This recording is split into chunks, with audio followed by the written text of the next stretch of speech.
Hello friends, I am Shalabh Jain. Once again, I am among all of you.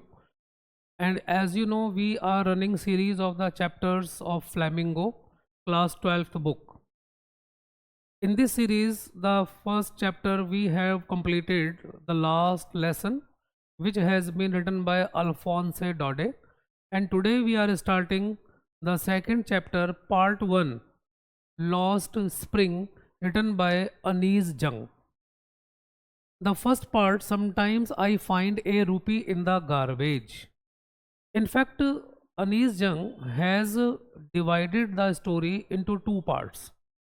The first part is highlighting the plight, the suffering, the mental agony of people of Simapuri, which is just a part of East Delhi.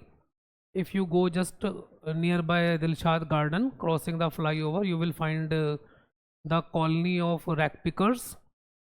So she has highlighted their plight, their mental, physical, and emotional trauma. But before starting the chapter, first part, let's discuss the title Lost Spring. It is a metaphorical reference, point number 1. जैसा कि आपको मैंने पहले भी बताया कि we will discuss those points which are relevant from the examination point of view. You will find most of these questions in the exam, whatever we will discuss over here. So this is a metaphorical reference. Lost spring. Spring means the time of happiness, when flowers bloom, there is greenery everywhere, or in short, time of prosperity. Childhood of every person's life is the spring of every person's life. क्योंकि बचपन में हमारे ऊपर कोई stress नहीं, कोई tension नहीं, कोई रिस्पॉन्सिबिलिटीज़ नहीं, जो आप चाहते हैं वो आपको मिलता है. आप खाना चाह रहे हैं, आप सोना चाह रहे हैं, आप खेलना चाह रहे हैं, whatever you want to do you do and nobody interferes. लेकिन जब हम बड़े होते हैं तो we have so many responsibilities to shoulder. Over here Anees Jung has compared the spring season with childhood, point number 1. But why has she called it lost? Because the children of Simapuri and children of Firozabad, part 2, which we will discuss later on, they lose their childhood like normal children, like other children. The children of Simapuri and Firozabad cannot enjoy their childhood. वो parents से नखरे नहीं कर सकते, वो अपनी education नहीं ले सकते, वो अपनी मर्जी से खा नहीं सकते, वो अपनी मर्जी से पढ़ नहीं सकते. डिज़ायर्स हैं, वो सबकी होती है, लेकिन फुलफिल नहीं हो सकती because of the economical background, financial strains end of course familial responsibilities. So in this chapter, first of all, we will focus about the plight of rag pickers in Delhi. So let's start the chapter.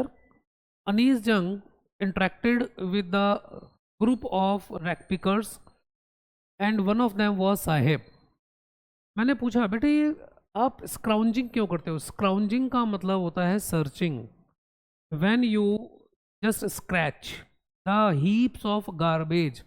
लेकिन उन्होंने क्या बोला? Scrounging for gold. Scrounging for gold. Over here gold refers to surprise. For every child, very very important point, for every child garbage is nothing but a gold because it is full of mystery. उन्हें नहीं मालूम कि इस garbage के heap से, ढेर से उन्हें क्या मिलने वाला है, इसलिए उन्होंने गार्बेज को गोल्ड से कंपेयर कर दिया. Again metaphorical. So Sahib and his family had left home long ago. Actually, these rag pickers belong to Dhaka, which is a part of Bangladesh, and where they lived, their house, their homes used to be among the fields, green fields. तो फिर वो छोड़ के क्यों आ गए? अगर वो green fields में रहते थे, चारों तरफ ग्रीनरी है, why did they leave? Because of the storms, because of the flood. In short, inclement weather. Because of inclement weather, they had to leave their homes. So one day when Anees Jung met with these children who are rag pickers, कि बेटे why don't you go to school? तो मैंने ऐसे बोल दिया उनसे, गो to school. ग्लिबली, ग्लिबली का मतलब होता है व्हेन यू से समथिंग विदाउट थिंकिंग। अचानक ही आप कुछ बोल दें, बेटे स्कूल क्यों नहीं जाते। But suddenly the next moment Anijan कह रहे हैं कि मुझे रियलाइज हुआ कि my advice was hollow. Hollow means baseless. तो बच्चा क्या कहता है कि madam there is no school in our neighbourhood. हमारे एरिया में, हमारी अड़ोस में, पड़ोस में कोई स्कूल ही नहीं है। तो मैंने ऐसे ही कहा, मैंने मतलब अनीस जंग ने, कि if I start A school will you come. अगर मैं स्कूल स्टार्ट करूँ तो तुम आओगे।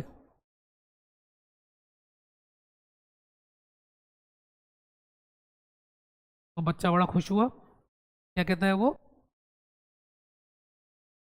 यस, स्माइलिंग ब्रॉडली, मीन्स बड़ा खुश हो गया वो।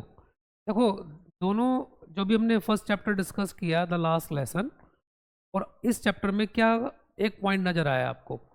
इन the first chapter, the last lesson, children were getting an opportunity to learn but they were ignoring.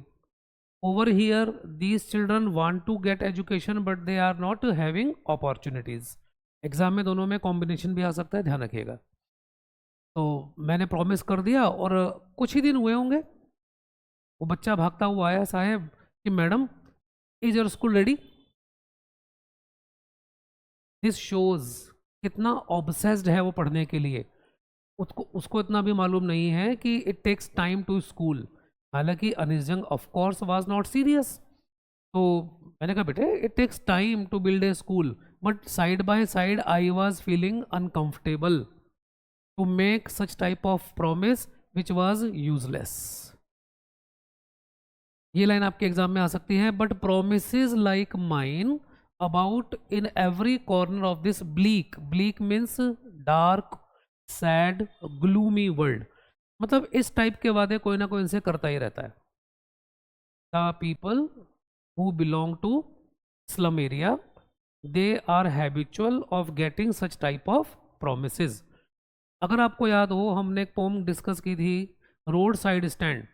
उस पोम में रॉबर्ट फ्रॉस्ट ने भी इस पॉइंट को डिस्कस किया। The party in power make tall and false promises to these people. दोनों points में connection आ सकता है, ध्यान रखिएगा। Anyway, after months of knowing them, Anis Jung ने पूछा बेटे तेरा नाम क्या है, because she wanted to know the name. And the name of the boy he mention Lord of universe. It was an irony. Exam में क्वेश्चन आ सकता है, what was irony in the name of Sahib. Sahib Alam, Alam means world और universe, Sahib means lord और master.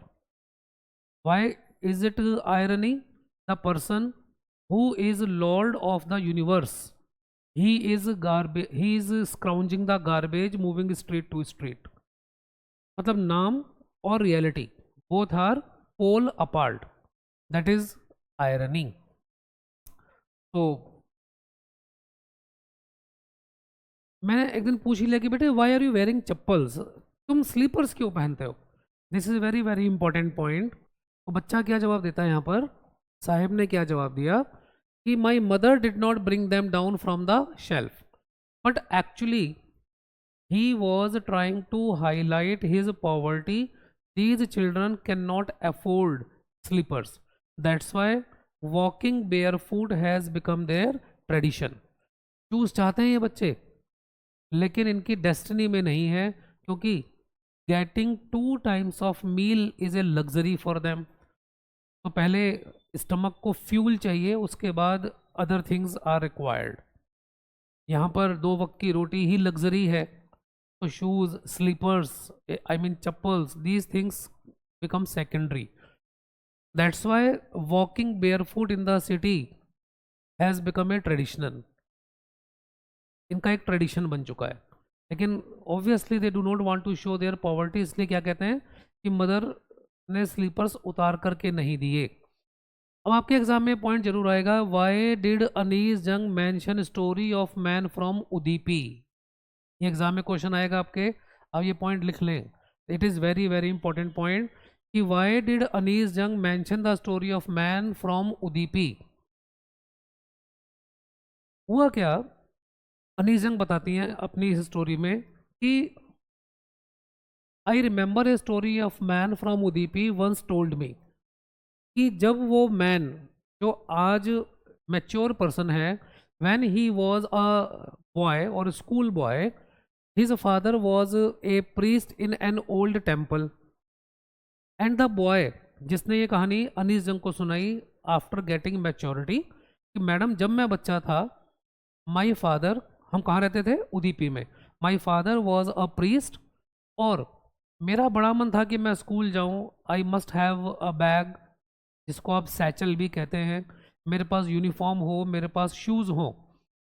30 years letter, it means मुझे उस time वो कुछ नहीं मिला, 30 साल गुजर गए, 3 decades पास्ड, व्हेन आई कौन है, the man who was narrating Anis Jung story of his poverty, जिसके फादर प्रीस्ट थे, कि मैडम जब मैं छोटा था, I wanted to go to school, I wanted to have uniform, I wanted to have shoes, हमें नहीं मिला।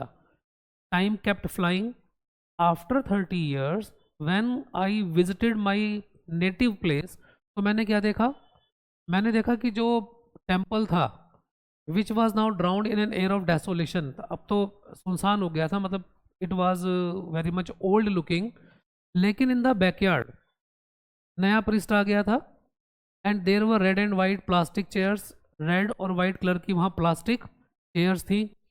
A young boy dressed in grey uniform came running from the school, wearing socks, wearing uniform, and he was wearing shoes.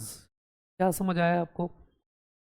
30 years ago, the plight, the economical status of rag pickers and priests or other sections of society was same. लेकिन after 30 years, all sections of society found positive change in their economical status. अब वो school भी जा रहे हैं, now they had uniform, now they had socks, now they had shoes, but rag pickers, whatever life they had been living 30 years back, आज भी वो उसी लाइफ को जी रहे हैं, no change had taken place in their life. तो exam में अगर क्वेश्चन आए why has Anees Jung mentioned story of man from Udupi, तो Anees Jung has mentioned the story of man from Udupi to highlight in 30 years different sections of society found drastic change in their destiny, in their status, in their social position, but a section which remained untouched by the air of progress, it was rag pickers, it was section of rag pickers. जैसे वो 30 years पहले थे, आज भी वो वैसे ही हैं. That's why this story has been mentioned.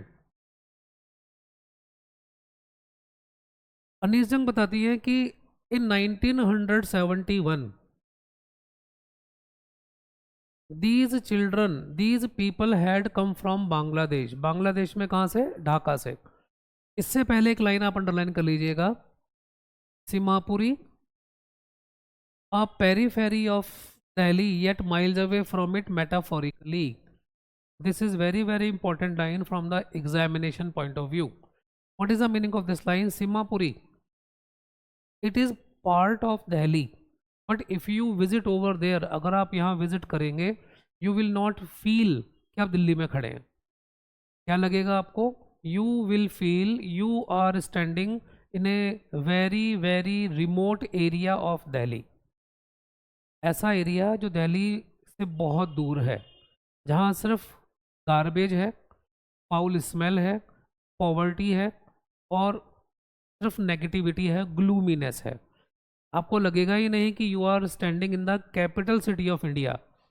तो Seemapuri, despite being part of Delhi, seems not a part of Delhi. It seems it is a far off place. ये लाइन बहुत इंपॉर्टेंट है, एग्जाम में आ सकती है, आप इसको अंडरलाइन कर सकते हैं.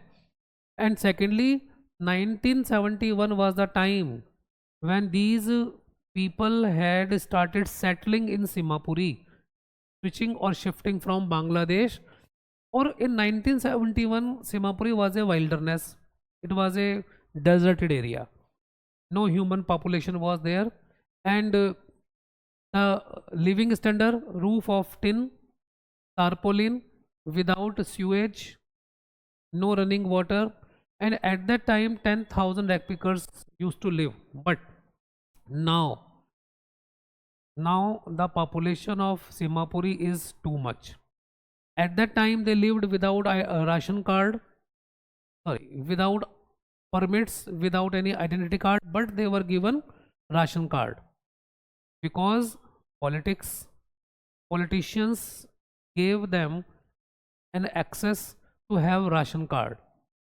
Food is more important for survival than identity. तो अनीस जंग ने पूछा कि भाई तुम्हारे पास कोई आइडेंटिटी तो है नहीं, सिर्फ राशन कार्ड है. यहाँ के लोग क्या कहते हैं, madam food is important for us, not identity. Identity हमारे लिए इतनी इम्पॉर्टेंट नहीं है जितना कि food. That's why we are happy.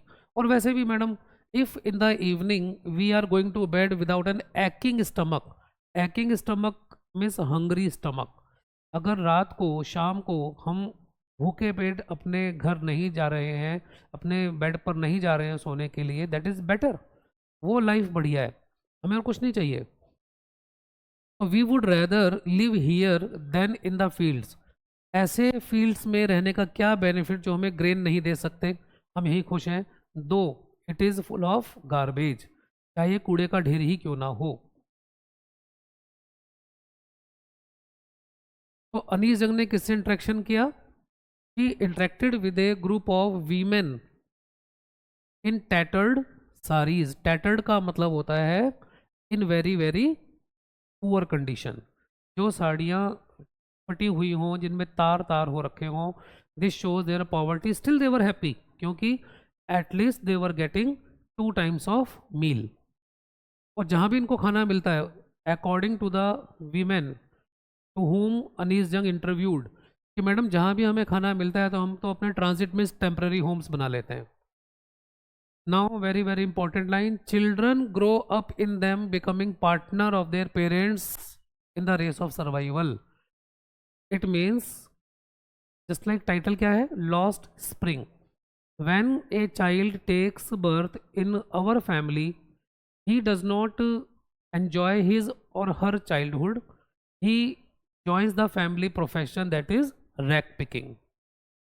From early age, children become partner of their parents in the race of survival. रोजी रोटी कमाने की रेस में ये छोटे छोटे बच्चे भी पार्टिसिपेट करते हैं, चाहे वो 5 साल का हो, 6 साल का हो, 8 साल का हो. They do not go to school, they do not enjoy any Sunday, they do not enjoy any Saturday. उन्हें सिर्फ काम से मतलब है. अब it is their daily bread, a roof over their head. Madam, ये जो रैक पिकिंग है ना, हमारे लिए डेली ब्रेड है. हमारे सर पर छत है, ये चाहे लीकिंग ही क्यों ना हो. What is a metaphorical reference of leaking roof? चाहे यहाँ बदबू है, फैसिलिटीज़ नहीं है, कंफर्ट नहीं है, but at least we have a space to live. That's Y.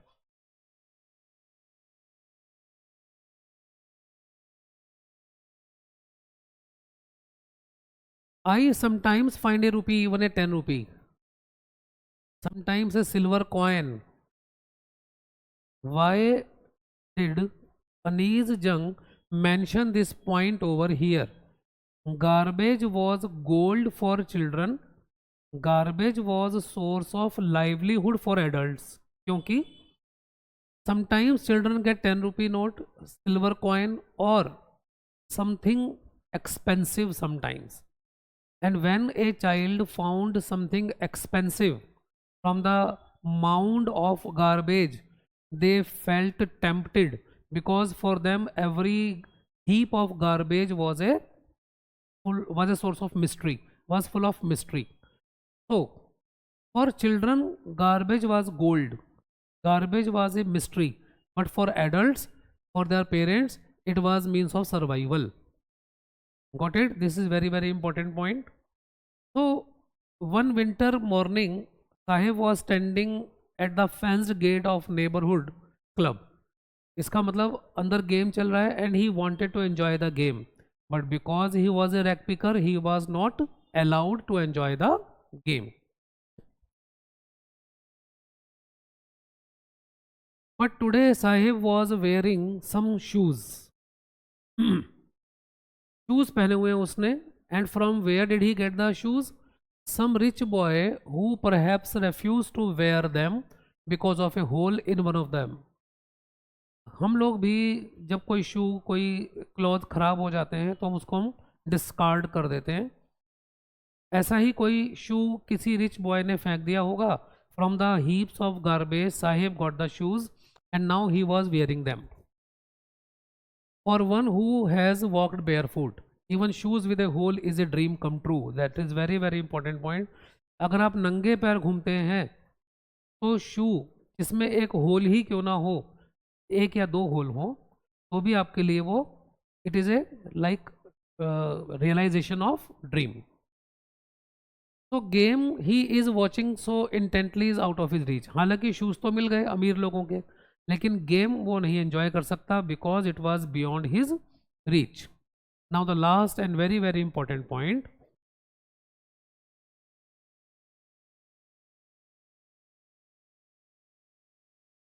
Saheb is on his way to milk booth. अब हुआ क्या? Because Anees Jung was following these children in order to write the story of their life.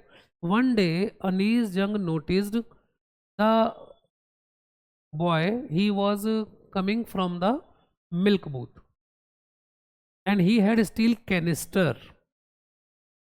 तो मैंने पूछा, बेटे ये steel canister लेकर के, भाई you use to have plastic bag on your shoulders, today you have steel canister, why? तो what was the reply of Sahib कि ma'am I now work in a tea stall and he pointed towards a distance कि madam वहाँ मैं काम करता हूँ. Every month I get ₹800 and all my meal. It means Sahib was getting ₹800 per month, a kind of salary plus 2 times or 3 times of meal. देखा जाए तो the job was better because you are scrounging garbage which is obviously unhygienic. You are getting a clean job, but Sahib was not happy because his face lost the carefree look. This is very very important line.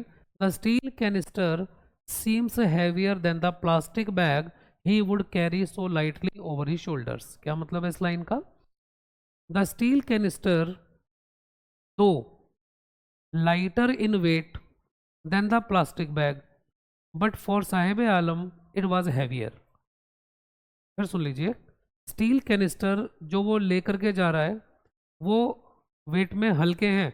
अगर हम उस plastic bag से compare करें जो ये लोग कंधे पर लोड करते हैं गार्बेज से भरा हुआ, फिर भी साहेब के लिए ये स्टील कैनिस्टर हैवी था और वो उसका जो प्लास्टिक बैग जो हैवी था एक्चुअली वो उसको लाइट लगता था, क्योंकि steel canister belong to symbol of his slavery. Steel canister belong to his master and the plastic bag was his own. और जब हम अपनी मर्जी से कोई काम करते हैं तो चाहे उसमें कितने भी कॉम्प्लिकेशंस हों, बर्डन्स हों, वी एन्जॉय इट. जब हम किसी के अंडर में काम करते हैं तो काम कितना भी सिंपल हो हमें वो कॉम्प्लिकेटेड ही लगता है. तो the same is there. The plastic bag was his and steel canister belong to the man at tea stall. Exam में आपके क्या क्वेश्चन आएगा? Why did Sahib feel steel canister heavier? Sahib felt steel canister heavier because it was a symbol of his slavery. It was symbol of his enslavement. Got it, friends? Koi check? So now we have completed first part of the second chapter, Lost Spring. In the next lecture, we will complete the second part of the same chapter. Have a nice day. Bye bye.